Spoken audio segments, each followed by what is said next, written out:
Assalamualaikum warahmatullahi wabarakatuh. Minggu ini kita ketemu kembali. Setelah minggu lalu melakukan PTS, hari ini kita lanjutkan pelajaran kita mengenai struktur dan fungsi tumbuhan. Pada pertemuan kali ini, kita akan membahas materi struktur jaringan pada tumbuhan berdasarkan KD 4.4, yaitu menyajikan karya dari hasil penelusuran berbagai sumber informasi tentang teknologi yang terinspirasi dari hasil pengamatan struktur tumbuhan. Kenapa ya kita belajar tentang ini? Penting nggak? Penting dong.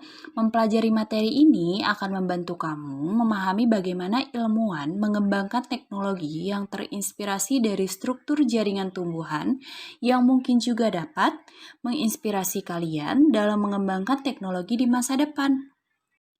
Alam, tubuh manusia, tumbuhan, dan hewan dengan struktur yang begitu teratur dan kompleks selalu bisa menginspirasi para peneliti untuk meniru dan menerapkannya dalam perkembangan teknologi. Nah, untuk itu kita belajar beberapa teknologi yang terpengaruh dari struktur jaringan tumbuhan beserta gambarnya. Contoh penerapan teknologi yang terinspirasi dari tumbuhan dapat diantaranya adalah sebagai berikut. Baiklah, yang pertama, teknologi yang terinspirasi dari struktur jaringan tumbuhan adalah panel surya. Panel surya merupakan alat yang dapat mengubah sinar matahari menjadi energi listrik. Tahukah kalian bahwa mekanisme yang dilakukan oleh panel surya ini terinspirasi dari cara kerja fotosintesis pada daun tanaman? Jika pada panel surya, energi matahari yang dikumpulkan ketika menabrak permukaan panel menyebabkan elektron pada panel surya bergerak melalui suatu konduktor dan kemudian menghasilkan energi listrik. Begitu juga proses fotosintesis pada tanaman. Saat daun terkena sinar matahari, klorofil akan menyerap energi cahaya elektron pada kompleks klorofil akan bergerak melalui satu saluran dan menyebabkan muatan positif juga ikut bergerak.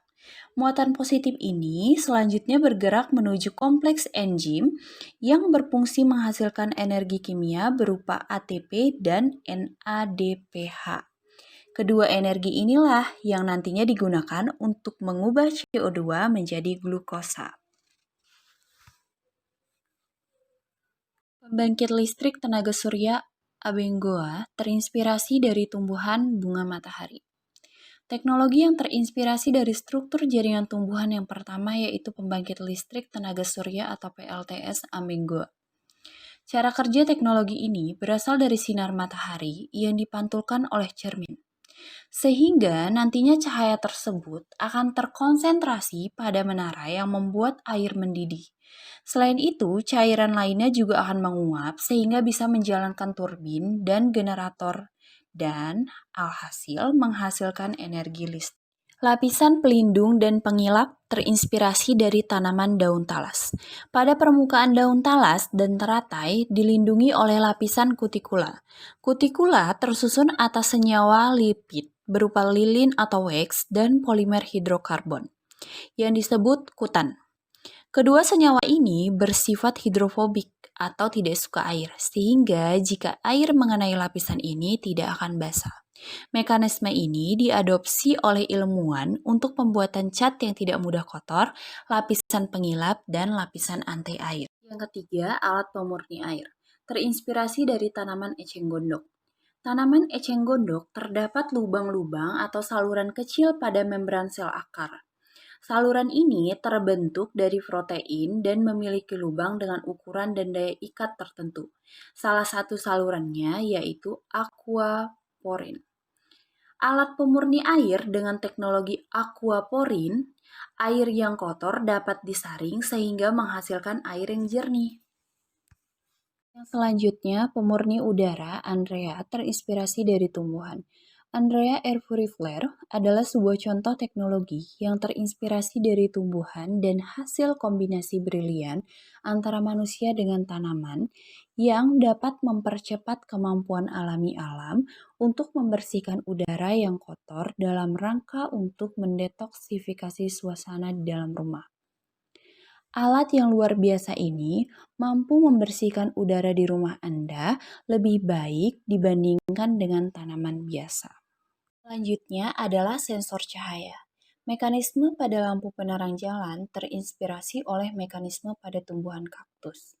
Lampu penerangan jalan mampu menyala dan mati secara otomatis karena dilengkapi dengan sensor cahaya yang disebut fotoresistor atau light dependent resistor dan saklar pengatur on-off. Mampu mendeteksi ada dan tidak ada cahaya di lingkungan sekitar. Hal tersebut sama dengan proses membuka dan menutupnya stomata didukung oleh aktivitas sel penjaga.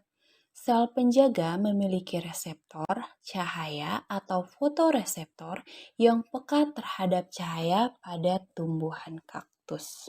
Mari kita renungkan bersama. Betapa besar peran tumbuhan bagi kehidupan makhluk hidup. Di muka bumi ini, tumbuhan mampu menyerap hal-hal yang mungkin kamu tidak sukai, seperti panasnya sinar matahari dan gas karbon dioksida.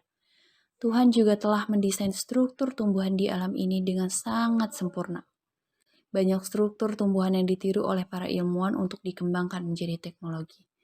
Begitu pentingnya tumbuhan bagi kehidupan. Oleh karena itu, apakah kamu sudah berupaya menjaga kelestariannya? Sekian pembelajaran kita minggu ini.